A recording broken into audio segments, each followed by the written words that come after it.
교회에서 신앙생활을 해보셨던 분들은 이 비유에 대해서 많이 들으셔서 아실 겁니다.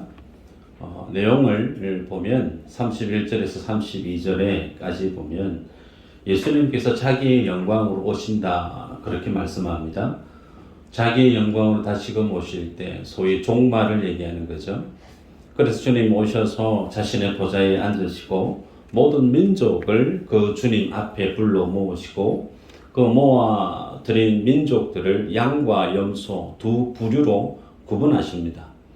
그래서 임금의 오른편에 있는 이들은 양으로 칭하시고 왼편에 있는 이들은 염소로 주님이 구분하시죠. 양으로 구별된 이들은 말씀을 보면 의인이란 표현을 쓰고 있습니다. 그리고 복 받을 자라고 그렇게 표현하고 있고, 염소로 구분된 인생들은 저주받은 자 그렇게 말씀합니다. 그리고 마귀와 귀신들이 가는 영원한 지옥불에 들어가라 그렇게 말씀합니다. 여기에서 양에 대한 평가의 말씀을 보면 35절에서 36절인데, 내가 줄일 때에 너희가 먹을 것을 주었고 목마를 때에 마시게 하였고 나그네 되었을 때에 영접하였느니라.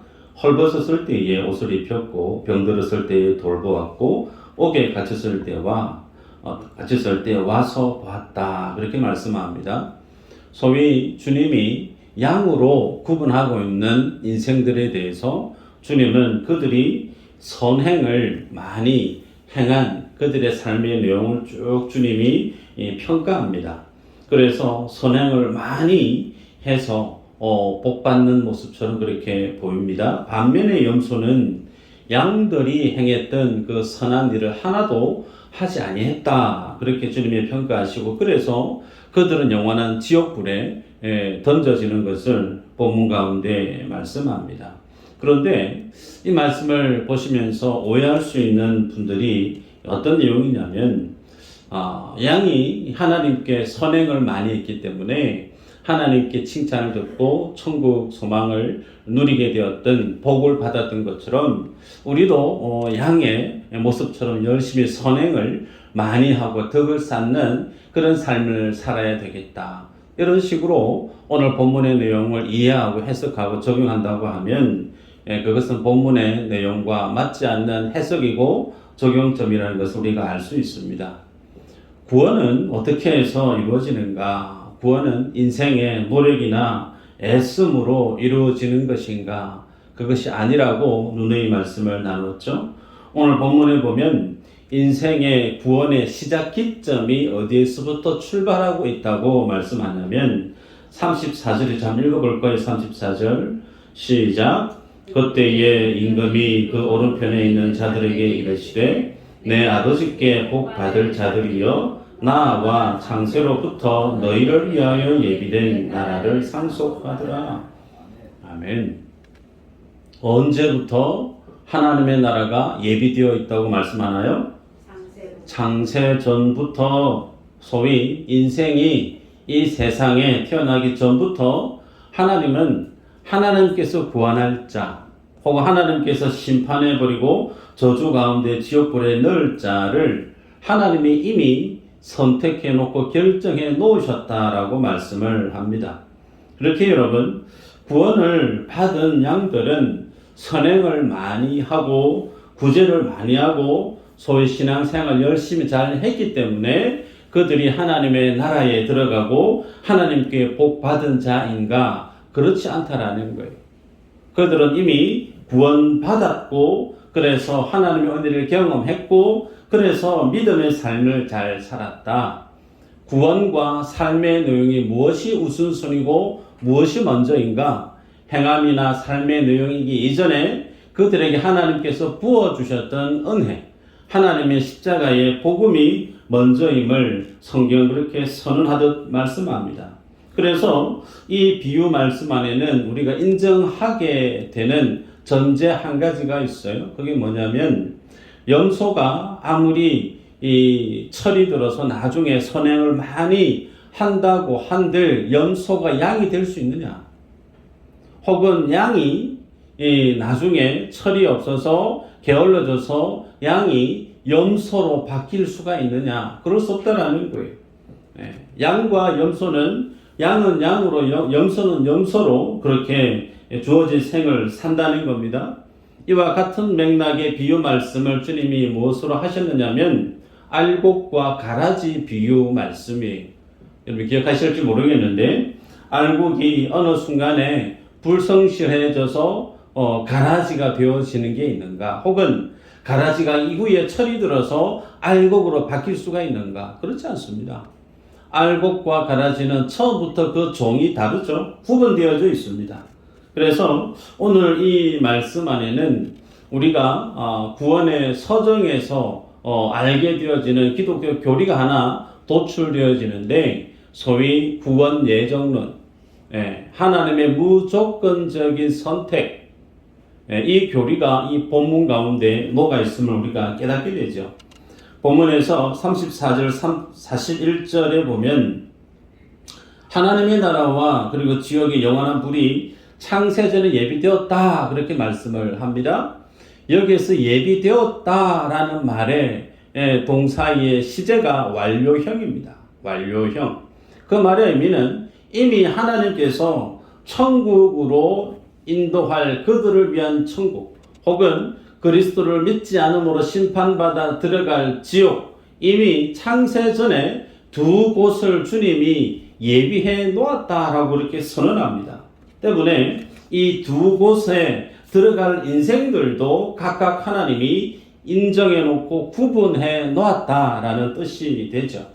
자, 말씀 한번 볼까요? 로마서 9장 11절에서 14절을 한번 읽어보십시다. 시작.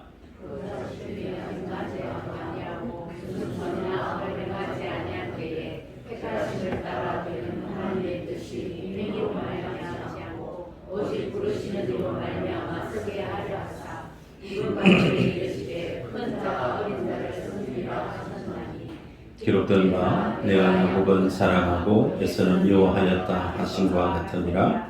그런즉 우리가 무슨 말을 하리요? 하나님께 불의가 있느냐? 그럴 수 없느니라. 아멘. 야곱과 에서가 어머니 뱃속에서 리브가 뱃속에서 나기 이전에 하나님이 미리 정해 놓으셨대요. 형 에서가 동생 야곱을 섬기는 자가 될 것이다.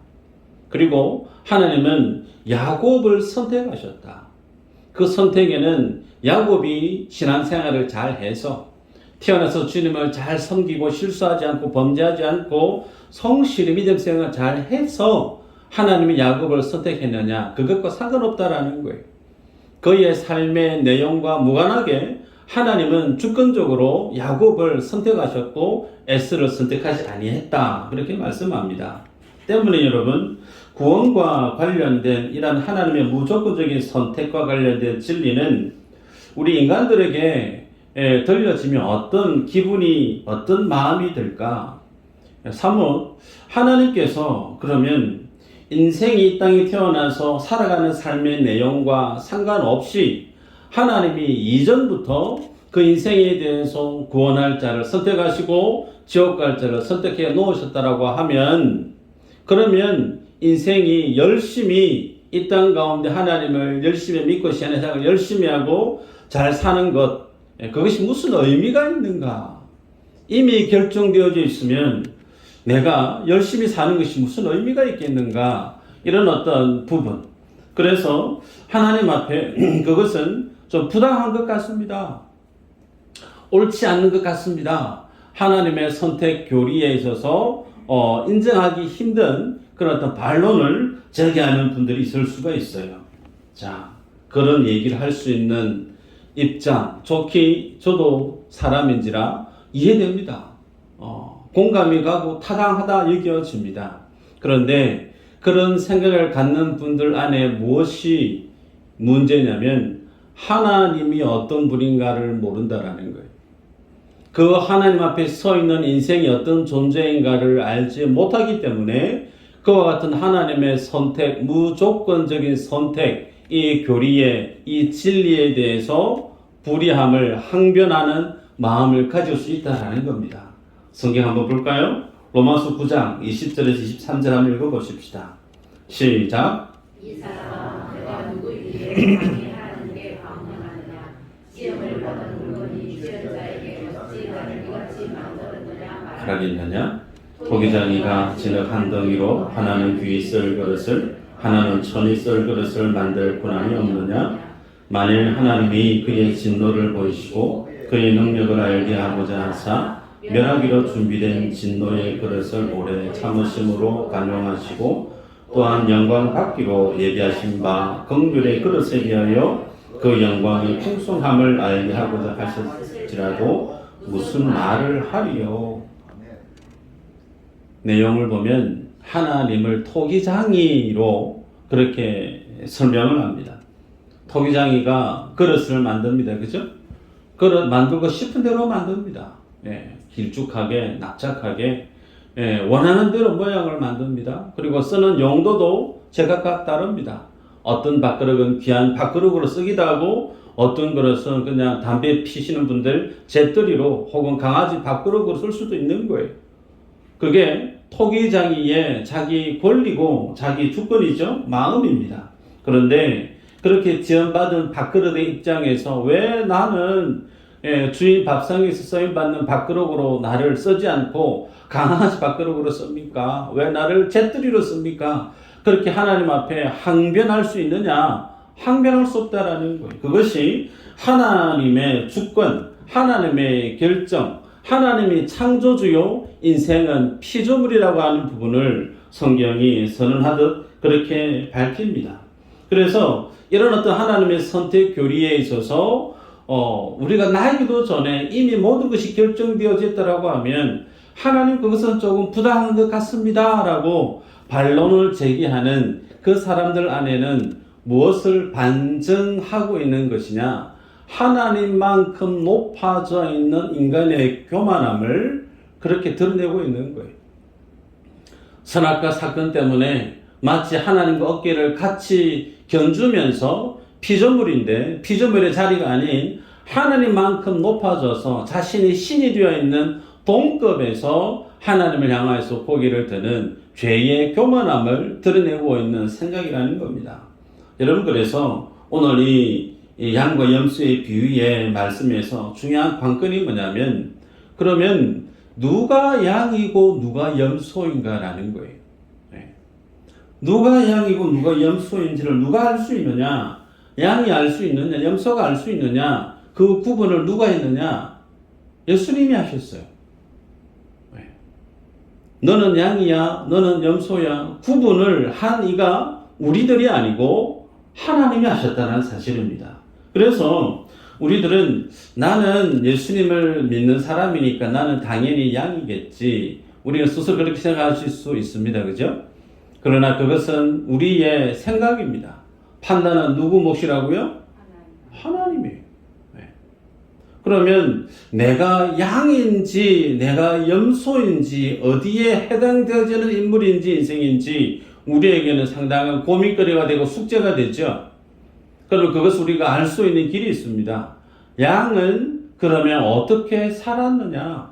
양에 대한 평가가 어떤 것이고 염소에 대한 평가가 어떤 것인지에서 알게 되어지면 내가 양인지 내가 염소인지 나름 구분할 수가 있는 겁니다.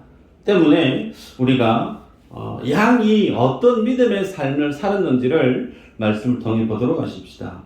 오늘 이 비유 말씀을 풀어가는 핵심 구절이 있는데 40절입니다. 40절 한번 읽어볼까요? 같이 시작.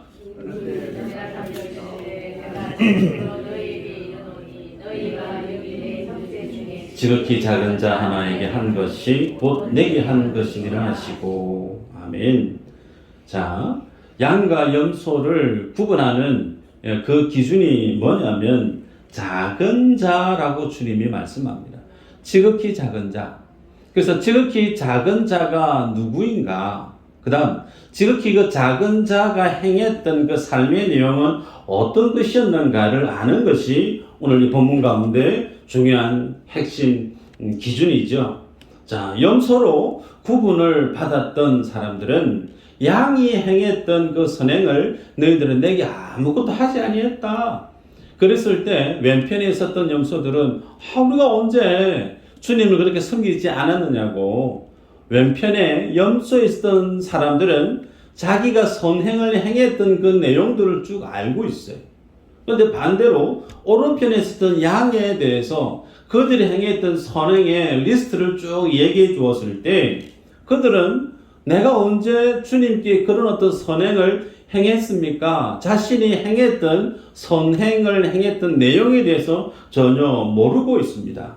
자, 그런데 그런 가운데 그렇게 선행을 행한 자에게 대해서 주님이 예비된 천국을 누리라 그렇게 말씀하죠. 자, 그래서 오늘 본문에 이 작은 자가 누군가를 알아야 되는데 성경 말씀을 보면 누가복음 4장 18절 19절입니다. 같이 보십시다. 시작. 주의 성령이 내게 임하셨으니 이는 가난한 자에게 복음을 전하게 하시려고 내게 기름을 부으시고 나를 보내사 포로된 자에게 자유를 눈먼 자에게 다시 보게 함을 전파하다며 눌린 자를 자유롭게 하고 주의 은혜의 해를 전파하게 하려 하심이라 하였더라. 자, 누가복음의 4장의 이 말씀은 예수님의 공생의 사역을 하시면서 안식일날 회당에 들어가서 이 말씀을 읽어주시고 이 말씀이 오늘날 너희의 귀에 응했다. 성취되어졌다. 그렇게 말씀을 하셨어요. 그래서 보면 가난한 자에게 복음을 전한 자, 포로된 자에게 자유를, 눈먼 자에게 보게 하고 눌린 자를 자유롭게 한 자 그렇게 표현하고 있습니다. 자, 또 이사야서 53장 3절에서 5절 잘 아는 말씀 한번 보십시다. 시작. 그는 멸시를 받아 사람들에게 버림받았으며 강고를 많이 겪었으며 질고를 하는 자라 마치 사람들이 그에게서 얼굴을 가리는 것 같이 멸시를 당하였고 우리도 그를 귀히 여기지 아니하였도다. 그는 실로 우리의 질고를 지고 우리의 슬픔을 당하였거늘 우리는 생각하기를 그는 징벌을 받아 하나님께 맞으며 고난을 당한다 하였노라. 그가 찔림은 우리의 허물 때문이요 그가 상함은 우리의 죄악 때문이라. 그가 징계를 받음으로 우리는 평화를 누리고 그가 채찍에 맞음으로 우리는 나음을 받았도다. 아멘. 자, 관점이 지극히 작은 자가 누구냐라는 거예요. 이 말씀을 보면 지극히 작은 자가 바로 예수 그리스도라는 것을 우리가 알게 되죠. 여러분 아시는 것처럼 예수님이 이 땅에 초림하실 때 태어날 때 여간방 하나 없었습니다. 공생의 사역을 하시는 동안 여우도 굴이 있지만 나는 머리 둘 곳조차 없다. 주님은 그렇게 사셨다라는 거예요. 십자가에 달려 돌아가실 때는 주님이 입고 계셨던 그 옷마저 빼앗겨 버리고 말았습니다. 그래서 세상이 볼 때 가장 작은 자, 그 사람은 바로 예수 그리스도이심을 우리가 알게 되죠. 자, 그러면 왜 예수님이 그러면 그렇게 작은 자로 이 땅에 사셔야만 했는가? 말씀 제가 읽어드리면 요한복음 14장 31절인데 오직 내가 아버지를 사랑하는 것과 아버지께서 명한 대로 행하는 것을 세상이 알게 하려 함이로라. 예수님이 이 땅에 초림하시고 지극히 작은 자로 그렇게 자신을 비워가며 사셨던 이유가 어디 있는가? 오직 내가 아버지를 사랑하는 것, 하나님을 사랑하기 때문에 그렇다라는 거예요. 또 하나님이 자신에게 명한 그 하나님의 말씀, 그 말씀을 순종하는 것을 세상 모든 사람들에게 알게 하기 위해서 친히 예수님은 작은 자로서의 삶을 살았다. 그렇게 주님이 말씀합니다. 그러면 그렇게 작은 자로 오신 예수님을 누가 영접했는가? 알고 있는 것처럼 창녀, 죄인, 세리, 그리고 예수님의 제자들이 예수님을 그들의 주인으로 영접을 했습니다. 그럼 여기서 질문이에요. 예수 그리스도를 주인으로 영접했던 예수님의 사도들, 제자들, 초대교회 성도들, 그럼 그들이 예수님을 믿음으로 인해서 그들의 살림살이가 나아졌던가? 초대교회 성도들이 예수님을 믿음으로 그들이 세상에서 소위 얘기하는 성공, 그런 어떤 멋진 삶을 그들이 살았던가? 맞나요? 전혀 그렇지 않죠. 그들은 예수님을 영접을 함과 동시에 유대교에서 출교 조치를 받을 수밖에 없습니다. 출교당하게 되어지면 정상적인 유대인의 삶을 내려놔야 됩니다. 직장 구하는 거 포기해야 되는 거예요. 자녀를 학교에 보내는 거 포기해야 됩니다. 정상적인 매매 활동 할 수 없습니다. 사회의 가장 기본적인 복지 전혀 해당 사항이 없습니다. 그냥 홀로 그냥 광야에 턱하니 내던져져 사는 인생과 별반 다를 거 없어요. 그래서 그들은 예수 그리스도를 영접함으로 주님과 같은 삶을 사셨다라는 거예요. 그래서 작은 자가 어떤 사람인가? 하나님을 사랑하는 자예요. 작은 자가 어떤 사람인가? 하나님이 그에게 주셨던 말씀이 그의 삶의 기준으로 서 있는 사람들. 그래서 하나님을 사랑하고 하나님이 그에게 주셨던 그 말씀을 삶의 목적으로 삼고 그 주님이 사셨던 삶처럼 살아갔던 인생들을 성경에 주님은 작은 자 그렇게 표현하고 있습니다. 정리하면 그래서 예수 그리스도가 첫 번째로 작은 자였고 그 주님을 주로 섬기면서 함께 그 주님이 가셨던 삶을 그대로 따라갔던 사도들, 초대교회 성도들, 예수님을 믿는 주의 백성들이 바로 작은 자임을 성경이 우리에게 제시합니다. 그러면 그 작은 자로서 살았던 삶에 대한 내용을 한번 볼까요? 마태복음 10장 40절 42절 한번 읽어보십시다. 시작. 너희를 영접하는 자는 나를 영접하는 것이요 나를 영접하는 자는 나를 보내신 이를 영접하는 것이니라.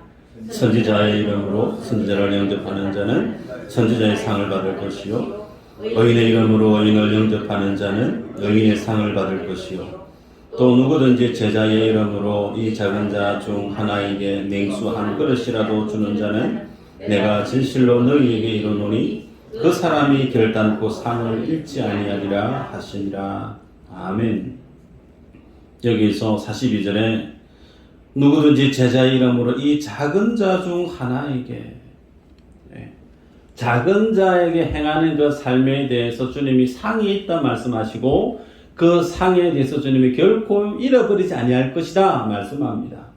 자, 나를 영접하는 자, 곧 아버지를 영접한 것 같다. 그 주님을 영접하는 자, 곧 예수님의 사도들을 영접하는 자와 같다. 혹은 선지자를 영접하는 것과 같다. 혹은 제자들을 영접하는 것과 같다. 혹은 의인을 영접하는 것과 같다. 소위 말씀의 종, 말씀 사역자들이 전하는 하나님의 보냄을 받아서 하나님의 말씀을 증거하는 말씀 사역자들을 인정하고 그들에게 작은 것을 물 한 그릇 떠주는 그 상을 하나님이 기억한다 라고 주님이 말씀합니다. 그러기에 여러분, 예수님을 영접한다라고 하는 말의 의미는 복음을 영접하다, 복음을 받아들이다 그렇게 해석할 수 있죠. 복음을 믿는 자라고 하는 말의 의미는 말씀 사역자들을 통해서 선포되어지는 하나님의 그 말씀을 진리로 받아들인다라는 거예요. 그래서 그 말씀을 받아들이고 그 받아들인 말씀이 그의 삶의 내용이 되고 그 삶이 곧 무엇으로 귀결되어지느냐, 그 삶이 곧 복음이 된다는 거예요. 복음이 삶이고 삶이 복음이 되고 따로 국밥이 아니고, 그래서 예수 그리스도를 영접하는 자, 곧 아버지를 영접한 것 같고 나를 영접하고 너를 영접하는 자는 복음을 영접한 자와 같고 결국은 복음이 복음되이 살아가게 만드는 그 삶을 사는 자들이 작은 자다라고 주님이 말씀합니다. 여러분, 그래서 이 복음에 순종하는 자들의 특징이 있어요. 주님 오늘 말씀하셨는데 양들에게 그들의 삶에 대해서 쭉 얘기했습니다. 선행을 행하는 것들을 쭉 얘기했습니다. 그런데 그들이 하나도 그들이 행했던 선행을 기억하지를 못하고 있어요. 여러분 궁금하지 않으세요? 하나님은 다 기억을 하고 있는데 기억했던 내용을 너 그때 이거 했고 저거 했고 밥 줬고 감옥에 있을 때 찾아와 줬고 병들었을 때 와줬고 홀렀을 때 옷을 입혀줬고 많은 것을 쭉 설명하셨는데 양들은 그 어느 것 하나도 자기들이 기억을 못하고 있어요. 왜 기억을 못하고 있었을까? 양들의 관심은 선행에 있지 않더라는 거예요. 양들의 관심은 복음에 있었다라는 겁니다. 여러분, 우리가 종종 주님 앞에 나올 때 주님, 내가 주님 위해서 무엇을 했습니다 라는 기도를 할 때가 있어요. 내 삶의 어떤 필요나 간절함을 주님 앞에 올려드릴 때, 주님, 내가 이전에 내가 무엇도 하지 아니했습니까? 내가 이것도 하지 아니했습니까? 그래 주님 나를 불쌍히 여기시고 내 기도 좀 응답해 주시면 안 돼요. 이런 어떤 넋두리처럼 그런 표현으로 주님 앞에 나올 때가 있습니다. 그런데 복음은요, 정반대입니다. 복음은 주님이 나를 위해서 뭘 하셨나? 그걸 아는 거예요. 내가 주를 위해서 뭘 했습니다가 아니라 복음 가운데 살아가는 성도는 그 마음 중심에 무엇이 뚜렷이 서 있느냐면 예수 그리스도가 나를 위해서 무엇을 하셨나? 이 질문에 대해서 늘 자기 자신이 뚜렷이 답을 가지고 살아갔던 인생이라는 겁니다. 여러분, 그래서 양들은요, 자기가 뭘 행했는지를 왜 기억을 못했느냐면 그들의 마음 중심에는 예수 그리스도밖에 없었어요. 복음밖에 없었다라는 겁니다. 주님만 바라보고 십자가의 은혜만 바라보고 살았기 때문에 그 뒤에 일어났던 그 모든 소소한 그 일들에 대해서 그것이 선행했는지조차 양들은 기억하지 못하고 살았다라는 겁니다. 마치 예를 들면 그래요. 부모가 있는데 갓난 아기가 밤새 열이 나는 겁니다. 콜록콜록하고 아픕니다. 그러면 정상적인 엄마 아빠는 콜콜 잠을 자나요? 잠 못 자죠. 아기가 뒤척이면 이불을 덮어주려고 자다가 일어나서 이불을 덮어주고, 열이 나는지 안 나는지 테스트를 해보고, 열이 나면 또 후다닥 가서 물수건을 해서 어떻게 해서든 그 열을 식히려고 밤새 그 아이를 돌봅니다. 다음 날이 됐어요. 밥을 먹으면서 내가 간밤에 쟤를 간호하면서 내가 몇 번 일어났지, 그걸 기억하는 부모가 있을까요? 기억 안 합니다. 관심이 어디 있기 때문에? 아이에게 있기 때문에. 마치 그와 같다라는 거예요. 하나님을 사랑하는 사람은 계산하지 않습니다. 하나님의 은혜를 아는 사람은 장부를 쓰지 않습니다. 양들의 삶이 그랬다라는 거예요. 그들은 천국을 가기 위해서, 천국을 얻기 위해서 살았던 인생이 아니었다라는 거예요. 그들의 삶의 관심은 천국도 아니고 선행도 아니고 그들의 주된 관심은 복음이었고 예수 그리스도였고 하나님이 내게 부어주셨던 십자가의 은혜가 전부였다라는 겁니다. 그 은혜를 받았기 때문에 섬길 수가 있었고 그 주님의 사랑을 체험했기 때문에 복음의 산증인으로 그렇게 하루하루 주님을 따라 살아갈 수가 있었다라는 거죠. 그래서 그 삶을 살았던 양들에게 주님이 하시는 말씀이죠. 창세로부터 너희를 위하여 예비된 나라를 상속받아라. 상속받아라. 이 삶을 아주 멋있게 잘 살았던 사도 바울의 삶을 한번 돌아보고 말씀을 맺을까요? 빌립보서 3장 13, 14절이 한번 읽어보십시다. 같이 시작.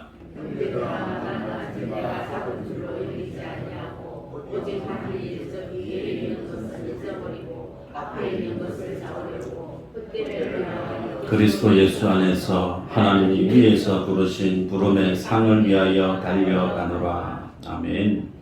바울이요, 죽기까지 순교하면서까지 하나님의 사명 앞에 살았던 사도 아닙니까? 그런 그가 하는 말이 뭐냐면 뒤에 했던 일들 기억지 않는다. 그러면서 앞에 있는 거 잡으려고 달려간다. 그렇게 얘기합니다. 여러분, 사도 바울이 초대교회 때 본인이 직접 관여해서 교회를 개척한 교회가 몇 교회 정도 될까요? 최소 14개에서 20개 이상의 교회입니다. 교회 하나 개척하기가 쉬울까요? 어렵습니다. 코피 터집니다. 죽기 살기로 해도 한 교회 세울까 말까 해요. 근데 사도 바울은 자기가 직접 개척하는 교회가 14개에서 20개가 되고 간접적으로 같이 쌓이겠던 교회는 수십 개가 되었습니다. 그렇게 하나님 앞에 평생의 삶을 그렇게 헌신하듯이 살았던 그의 삶에 대해서 자기는 무엇으로 자기 삶을 평가하느냐, 자기가 그리스도를 위해서 살아왔던 지난 그 모든 일들 자기는 모르겠다라는 거예요. 안 본다라는 겁니다. 단지 앞에 있는 거 붙잡으려고 달려간다라고 얘기합니다. 여기서 달려가다라의 이 말의 사제적인 의미가 뭐냐면 사냥꾼을 추격해서 잡으려고 할 때 쓰는 말이에요. 여러분, 사냥감이 도망가면 그 도망갈 때 시선을 한순간이라도 떼면 그 사냥감을 잡을 수가 있습니까? 못 잡죠. 시선을 한순간도 떼지 않습니다. 그리고 떼지 않은 것 없이 열심히 그 사냥감을 쫓아가야만이 사냥감을 사냥할 수가 있죠. 마치 사도 바울은 예수 그리스도께서 자기 자신에게 불러주셨던 사명을 주셨던 그 사명, 그 주님의 부름의 상을 쫓아서 마치 사냥꾼을 쫓아가는 것처럼 앞에 있는 그 주님의 부름의 상 한순간도 놓치면 자기가 그것을 잃어버릴까 싶어서 그 하나님의 부르신 상을 쫓아서 전심전력해서 최선을 다해서 앞에 있는 그 주님의 부름의 상을 쫓아 달려갔던 삶이라 그렇게 바울은 자신의 삶을 소개합니다. 여러분, 그러기에 오늘 우리가 살아가야 할 믿음의 모습이 사도 바울의 삶과 다르지 않음을 여러분 꼭 기억하시기를 바랍니다. 예수 그리스도의 복음대로 사는 사람은 반드시 무엇이 있느냐? 죄송스럽지만 고난이 있어요. 복음대로 사는 인생은 핍박이 있고 고난이 있어요. 여러분, 단지 예수 믿으면서 내 인생에 큰 문제가 없으니까, 예수 믿으면서 내 가정에 큰 우환이 없으니까, 예수 믿으면서 내가 속해 있는 사랑방 우리 교회가 크게 고민거리나 실거리가 없으니까 평안하니까 지금의 내 삶의 이 모습은 하나님이 내게 주신 복이다. 그래서 주님 감사합니다. 그 자리에만 머물면 될까요? 아니라는 거예요. 다시 얘기합니다. 복음대로 사는 인생은 핍박이 있어요. 그 핍박은 북한에 있는 북한 성도들에게 해당되어지고 이슬람권에 살아가는 모슬림 성도들에게 행해지는 그런 것이 아닙니다. 하나님의 시선으로, 하나님의 가슴으로, 하나님의 열망으로 여러분의 가정을 보세요. 하나님의 시선으로 여러분의 사랑방과 교회를 보시란 말입니다. 하나님의 심정으로 이 나라, 이 민족을 보시고 열방을 보세요. 선거가 아직 잦아지지 않았는데 한 영상을 제가 봤습니다. 선거함을, 투표함을 가지고 간 이후에 그 빈자리에 어느 아주머니가 땅바닥에 퍼질러 앉아서 땅을 치면서 대성통곡을 해요. 왜 울까? 그분이 바라볼 때 대한민국이 무너져가고 있다라는 마음에 그렇게 가슴 아파하면서 마치 사람이 죽어간 것처럼 그렇게 대성통곡하고 울어요. 그런데 그 마음을 전혀 공감도 하지 않고 알지 못하는 사람은 저 부질없이 왜 저렇게 우나? 여러분, 그것은 크게 중요한 것이 아닙니다. 그러나 우리의 삶의 중심은 복음이기 때문에 하나님의 가슴으로, 하나님의 시선으로 내 자녀들을 바라보고 내 가정을 바라보고 주의 교회를 바라보고 이 나라 이 민족과 열방을 바라보면 여러분, 우리가 평안하다 할 수 있을까? 불가합니다. 새벽에 기도 안 할 수 있을까? 말씀 안 보고도 잘 살 수 있을까? 불가합니다. 주님은 양으로 살았던 사람들 주님에게 와서 그들에게 복을 주십니다. 그러면서 그들이 살았던 삶의 내용은 복음 때문이었음을 우리에게 제시하는 것처럼 여러분에게 권하고 여러분에게 말씀 전하는 것은 복음 때문에 울 수 있는 여러분 되시기를 바라요. 복음 때문에 기도할 수 있고 복음 때문에 손해 당할 수 있고 복음 때문에 더 사랑할 수 있는 삶이 여러분이 되시기를 주 이름으로 축복합니다. 아멘. 주님 앞에 설 날이 그렇게 오래 걸리지 않습니다. 그 주님 앞에 설 때 우리가 주님 품 안에서 눈을 뜨게 되어지고 주님이 나를 수고한 양으로 주님이 인정해 주시는 그 하나님의 은혜를 꿈꾸면서 기대하면서 이 땅에 살아있는 그 시간은 주님이 우리에게 주시는 기회의 시간이에요. 그 기회의 시간 무엇으로 채워가야 될까? 복음으로 채워가시는 여러분 다 되시기를 주 이름으로 축복합니다. 아멘.